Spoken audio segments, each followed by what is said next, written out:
Bonjour tout le monde. Aujourd'hui, une revue sur Bludgeon, ROTF, Nest Global Alliance, classe Voyager. La biographie va comme suit. Depuis qu'il a failli se faire anéantir par Autobot World, Decepticon Bludgeon est prêt à tout pour faire ses preuves contre un Autobot. Il a usé d'un stratagème pour attirer l'attention d'Ironhide et maintenant il se tient aux aguets, prêt à tendre son piège et détruire sa cible. L'artwork sur cette boîtier est plutôt simple. On a la photographie de Bludgeon. Fait plutôt bizarre. Veut essayer d'imiter un crâne humain de samouraï. Disons que ça a plus l'air encore insectoïde plus qu'un simple crâne, mais bon. On a l'artwork habituel des emballages Revenge of the Fallen, avec le mode alternatif et le mode robot sur la boîte. Et on est censé avoir une espèce de Mecha Live là-dedans. Je vais vous montrer ça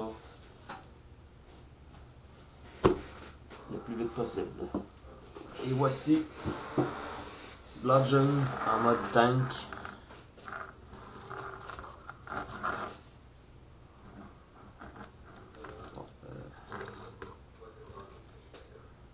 Plutôt un tank ordinaire.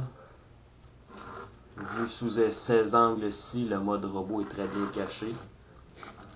On a l'insigne Decepticon ici. On a du orange. Quoique l'orange ici, je trouve que ça n'a pas sa place, ni même le gris clair. Et même ici, sur le dessus, ça jure un peu. C'est plus justifié pour le canon, les deux fusils sur le dessus, et plutôt les deux lance-roquettes et le fusil.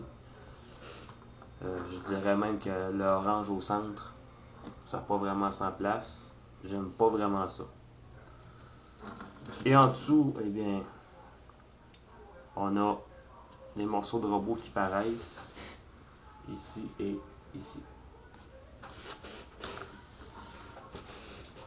Le canon est en caoutchouc plus ou moins rigide, de même que les lance-roquettes et le fusil. La tourette peut tourner à 360 degrés.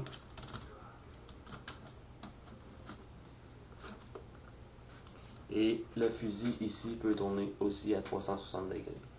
Les chenilles sont non opérationnelles, mais sont en caoutchouc mou, excepté pour la partie centrale, où ce que c'est orange, où ce que c'est rigide. Et c'est des petites roulettes qui assurent le roulement du tank.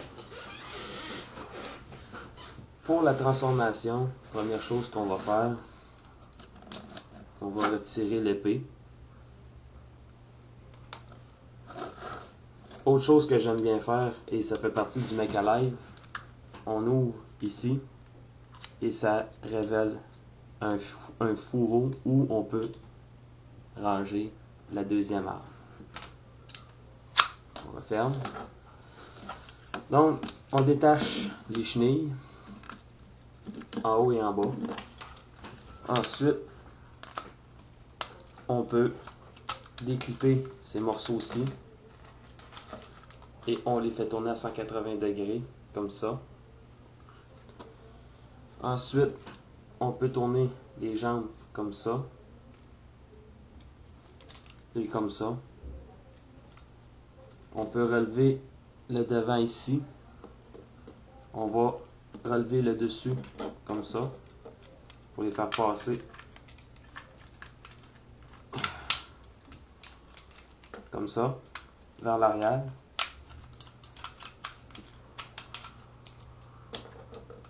Et ensuite, on va ramener les jambes comme ça.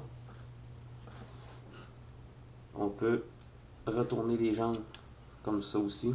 À l'arrière, on va plier vers le bas les parties ici comme ça.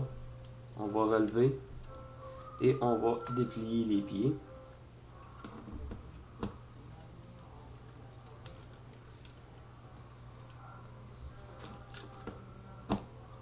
et on va rabaisser au complet comme ça.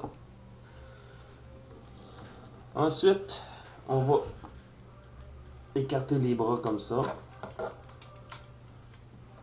On va les tourner vers l'avant. Et on va les déplier. Et la main à l'intérieur va s'ouvrir comme ça. On répète de l'autre côté. Et on peut abaisser ces panneaux-ci, comme ça. Et ensuite, on va prendre cette partie ici et on va la pousser vers le haut. Et ça demande un certain effort parce que le tout est quand même assez rigide. Et ce faisant, ça fait apparaître la tête. Note, vous voyez ici une espèce de rangement. Je vais avancer. Là, on voit plus ou moins bien à cause de l'éclairage. Mais du bout de l'épée, je vous le montre. Cette partie ici ressort du côté du tank quand on abaisse cette partie ici, comme ça. Le mode robot est très intéressant. C'est un des meilleurs que j'ai vu. Seul problème, c'est que afin d'éviter que les pieds soient retournés vers l'intérieur comme ça, quand on laisse les jambes droites, il faut les écartiller un peu, comme ça. Et là, on a les pieds droits. Point de vue articulation, la tête tourne de gauche à droite. Les épaules tournent à 360 degrés. Non, pas vrai. Pardon. Les épaules peuvent tourner. Oui, tournent à 360 degrés, c'est juste que c'est accroché. Pardon. On peut éloigner le bras comme ça. On a une articulation ici pour tourner à 360 degrés et le coude est en deux charnières. Les mains ne sont pas articulées, mais à cause de la transformation, on a l'option de ramener la main un peu vers l'intérieur. Pas d'articulation à la taille. Les jambes vont d'avant, mais pas vers l'arrière parce que ça bloque. Et on peut les écarter comme ça. Le genou se plie et on peut également tourner. Ça fait partie d'un autre mec à live. Quand on tourne la jambe, il y a cette partie ici qui tourne à l'intérieur. Et à cause de la transformation, on a une articulation double à la cheville. On peut ranger les épées comme suit. C'est préférable de garder un angle pour le backpack du canon afin de pouvoir rentrer les épées comme il faut. Et voilà. Afin de faire tenir les armes dans les mains, il faut les insérer comme ça. Et ça prend quand même de la force parce que les poignes sont assez serrées. Alors, prenez garde, d'autant plus que les lames sont en plastique mou. J'ai dit du caoutchouc tout à l'heure, mais je devrais plutôt dire du plastique mou. Et la grande épée a tendance à se courber. C'est ça qui est dommage. Ça, c'est le gros point faible de ce jouet-là, c'est les épées. Parce que, je dirais plutôt l'épée, la grande épée, parce que la petite épée, elle est encore très droite. Mais celle-ci, la grande épée, a tendance à se courber à cause qu'elle est en plastique flexible. Est-ce que je recommande ce jouet-ci? Pour les fans de Bludgeon seulement. Bludgeon qui était un Pretender. Pour conclure, je vais finir avec la tête. Comme vous pouvez voir, la tête c'est plutôt insectoïde. On a l'impression d'avoir des mandibules plutôt que d'avoir un crâne. On a les yeux peints en rouge quand même. Ça donne un air inquiétant à la figurine. Et pour finir cette vidéo, je vous laisse avec un screenshot des deux opposants de la première épisode Cyber Mission. Au revoir.